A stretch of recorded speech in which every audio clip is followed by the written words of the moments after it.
সেয়েহে খাটিছিলোঁ মোৰ প্ৰাক্তন ছাত্ৰীসকলে জানে সেই সংক্ৰান্তত আৰু তেতিয়া আছিলে চেকনিৰ আগত বিদ্যা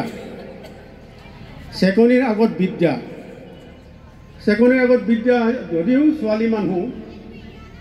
বিদ্যালয় বেটাবলৈ বেয়াও লাগে কিন্তু যেতিয়া পঢ়া শুনাত যেতিয়া মানে অকণমান গেধা হয় তেতিয়া বেগডাল উলিয়াই বেটাবলৈ বাধ্য হ'বলগীয়া হয় সেইখিনি কৰিছিলোঁ তেওঁবিলাকৰ ভালৰ কাৰণে কৰিছিলোঁ তেওঁবিলাকক বেয়া পাই কৰা নাছিলোঁ কিয়নো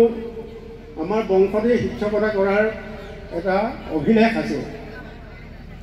মোৰ পৰম পূজ্য পিতৃ দেৱতা তেখেতো বৰ্তমানৰ যিখন জোনাই উচ্চতৰ মাধ্যমিক বিদ্যালয় সেইখন চালুকীয়া অৱস্থাত আছিলে জোনাই মধ্য ইংৰাজী বিদ্যালয় সেইখন স্কুলৰ প্ৰতিষ্ঠাপক শিক্ষাগুৰু আছিলে প্ৰতিষ্ঠাপক প্ৰধান শিক্ষক আছিল মোৰ জ্যেষ্ঠ ভাতৃ